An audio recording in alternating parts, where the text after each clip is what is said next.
Hi there everybody, and welcome to my video today in which I'm going to be giving a bookshelf tour, both on my bookshelf here and actually my to-be-read shelf, the exciting little book cart that you might have seen in some of my other videos when I was seated and kind of doing the, I guess interview style is the best way to describe it.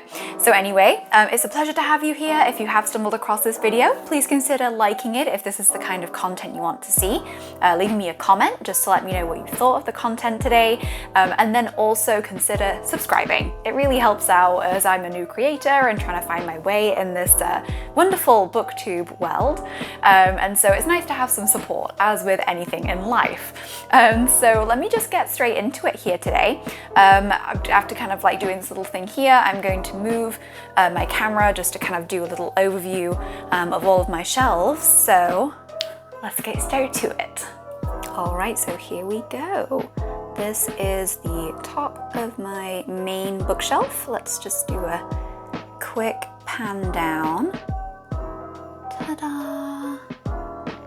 And that includes my book cart. I will go over everything in just a little bit more detail for you all, but I'm going to start up here on my top shelf.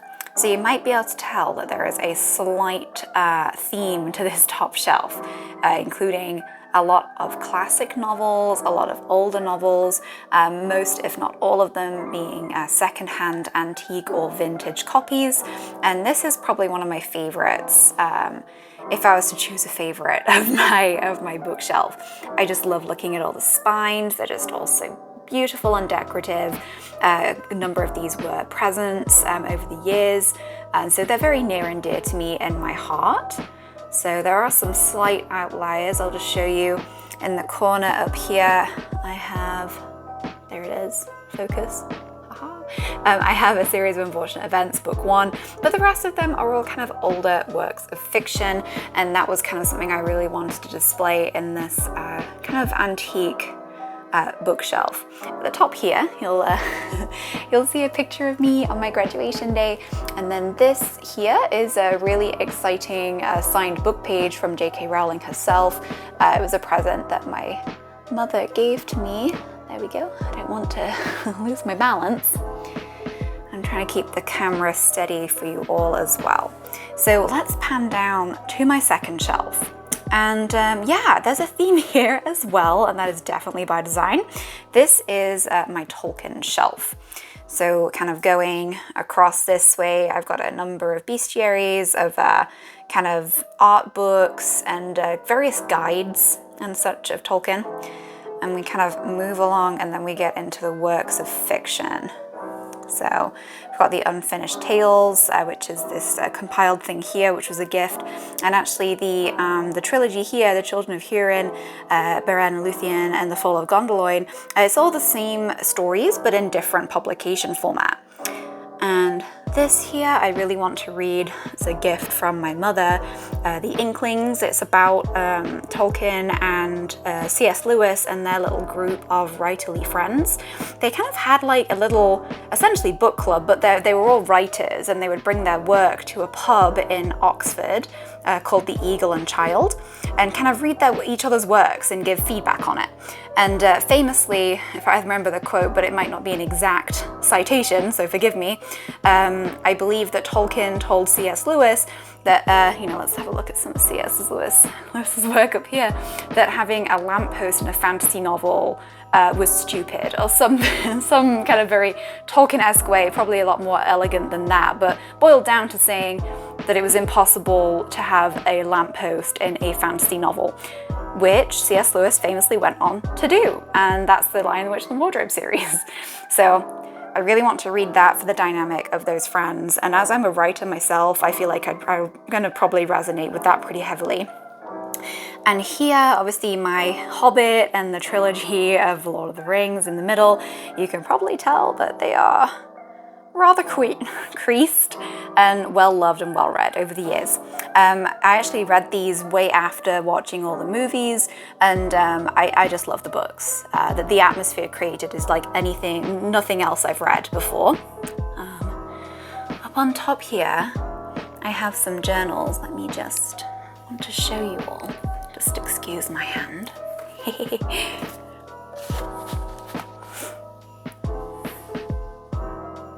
These are reading companions by a kind of small business, the lady called Tea with Tolkien. And she put together these reading companions, I bought them to companion read these beautiful books for the first time, and they were so fantastic that they're really pretty. Obviously I have them up on my shelves, minimalistic, but also give a lot of great prompts to think about when reading and kind of places to write your favorite quotes and things like that. So moving on, let me just show you. It's not completely a Tolkien shelf, you can probably tell. I have a copy of Greek myths, and this is Tales from Shakespeare. It's an illustrated older novel, well, kind of compendium, shall we say, that is very beautifully illustrated of all of Shakespeare's kind of plays, but put forth into a story format instead of plays. And Slow Regard, Silent Things, and The Wise Man's Fear. These are part of the King Killer's Chronicles, and I love those novels. Like, wow. If you love fantasy and are a fan of Dungeons and Dragons, not only should you read my novel when it eventually releases, you should read Patrick Rothfuss's work. It's really quite a joy. And in the corner here, you can't quite see, unfortunately, I wanted to have them on display more, but not enough room. These are a collection of poems, or in this case, I've got Shakespeare's sonnets, love the sonnets, kind of classical works, and so on and so forth. So that's kind of in the corner over there. Let us continue. This here is a miscellany of things as well, but it is mostly given over to Harry Potter. So here I'll just show you most of these. You can probably tell if you're from the US, they don't look like your standard Harry Potter books. They are from the UK. These were the UK publications, specifically, I'll just point these out, these kind of block colored ones. The art for them is absolutely stunning, but I've had these, in this case, my copy of the Philosopher's Stone, I've had since I was very, very small, and I love it dearly. Then I have obviously a collection of other, like the collector's editions of the anniversaries. I was initially a Gryffindor, but got sorted into Ravenclaw again, kind of over the years, so that's why I have these two instead of just one kind of house, as it were. I haven't read Harry Potter and the Cursed Child under here, but it's very pretty, and so I have it kind of supporting some of my bigger books up there. Haha, yes, I'm very pleased with the collection. I want to expand it more, obviously. Kind of panning over, this kind of collection is mainly kind of larger books that I struggle to put elsewhere, just due to them being large. Put the camera back down, Amy, there you go. This is obviously the Green Gables collection. I'd never read the Anne of Green Gables books at all growing up. So I was very excited to get my hands on this through Thrift Books, which I talked about in my last video. Wow, just a beautiful, beautiful world, wonderful messages. I love Anne immensely. And this is the Nevernight Chronicles here by J. Kristoff. Fantastic novels, very, what's the word I'm looking for? Very intense. It was kind of the general premise is it's a dark, I guess, fantasy, if you're just going to put any label on it, but it's kind of based on and has a lot of feels of the Roman era, with a lot of magic sewn into it. And I love the main character from this, Mia Corvat. She's great. Very fantastic series. Quite mature, so just be aware. There's quite a lot of, obviously, blood and guts. It's about assassins and things like that, so just be aware of that. And a complete Sherlock Holmes, which I love Sherlock Holmes mysteries. Let us go down to my mostly Shadowhunter shelf, with other things on the end. Just I cannot express enough how much I love the Shadowhunters series from Cassandra Clare. I've read all of these books here. You can see. And probably my favorite, obviously there's multiple different series from across time periods and Shadowhunter families, and it's just a really expansive world. My favorite, I have to say, is the Mortal Instruments, which are not pictured here. The close second is The Last Hours, which are these big, these two big ones here. The Chain of Thorns is coming out later this year, and I'm very excited. Moving across. my Percy Jackson copies over there that I did a video on previously. I only have book 2 of the Heroes of Olympus series. A beautiful copy of Edgar Allan Poe right there nestled, and then my Little Women copy, and I read that late last year and just wow, I just loved it. It really changed a lot for me, and wow, I just feel such a kinship with Jo March. Any other Jo March fans, leave your comments down below. It's like we're gonna be soul sisters basically. And on the bottom is a bit of a miscellany. You can probably see I've got Cawthorn and Roses series down there. I have a number of Stephen King novels, a lot of ancient Egypt books. If you guys didn't know, I don't think I've talked about it too much on the channel. I have a huge passion for ancient mythology and ancient civilizations and history. So yeah, that kind of explains why I have so many of those kinds of books just littered around. Lucy Foley novel, The Alchemist there, James Patterson. You can't see it, but I've got To Kill a Mockingbird in the corner. It's very much just like my remaining shelf that I had for display. So that's why it's a little bit eclectic. Now let us move on. Ta-da! To my to-be-read shelf.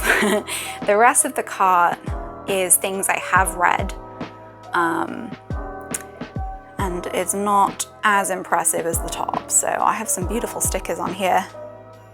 This one and this one are from the Common Room shop, which I am, the shirt I'm wearing today is from there. It's a fantastic small business. I'll leave a link for that in the description. And if the creator Hallie is watching, hi, thanks for making great clothes. I basically live in that stuff. And this is from Book and Reverie. They are a small candle making company that specialize in, as it might sound, books. It's great. And so here we go. I'll just kind of pan across. Obviously these were in my last video, the main bulk of my to be read now. This is a new Jay Kristoff novel, The Empire of the Vampire, that I'm really intrigued by. It's a new series he's doing, and I'm very excited to start it whenever that might be.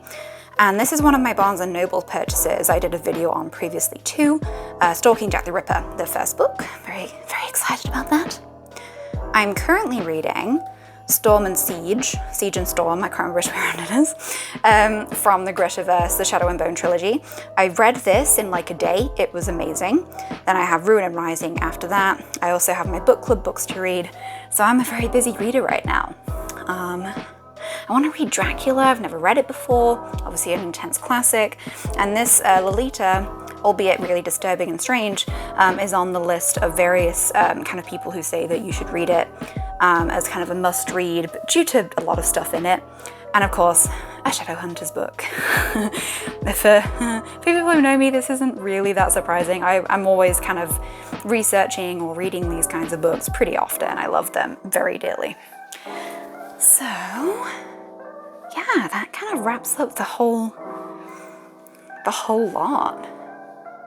I'm pretty proud of my modest bookshelves. One last little pan here for you all. So there we have it, everybody, and thank you for coming on this bookshelf tour with me. My gosh, I can talk, I promise. It's been a great pleasure kind of showing kind of stuff I love and kind of display on my shelves. Let me know in the comments if we have any shared books that are on your bookshelves and what stuff you love to read and collect. Like if you like collecting different editions of things, I'd love to know. I'm a huge, as you can probably tell, fan of various different editions of books, and probably the stuff I collect the most of is Harry Potter, just due to the place it holds in my heart, really getting me into reading at a young age. And I'd really like to say a huge shout out and thank you to Wreak Havoc or Havoc, whatever it is their kind of handle is. They made my YouTube introduction that opened up my video today with the stunning animation artwork and the music that they accompanied it with. I am so grateful, and they just basically approached me one day. They're a good friend of mine, and said they had some inspiration after watching a video, my most recent one, and said they'd love to do that, and I was just kind of floored that they wanted to do that for me. So a huge thank you. You'll be seeing that every video from now on. It's going to be my, as I mentioned, my introduction before my mini intro as to what my video is going to be for the day. So a huge thank you to them. And of course, a massive thank you to Ellie Brown and Karen Hartley, who are my $10 plus Patreon, not subscribers, Patreon patrons. Thankful for their support. If you're interested in getting a shout out in my videos and unlocking various different perks such as exclusive writing tips and current behind the scenes looks of my novel that is still in progress, you can go ahead and pledge at my Patreon. That is going to be in the description down below. And wherever you are in the world, I hope you have a fabulous day and that you're reading some great stuff.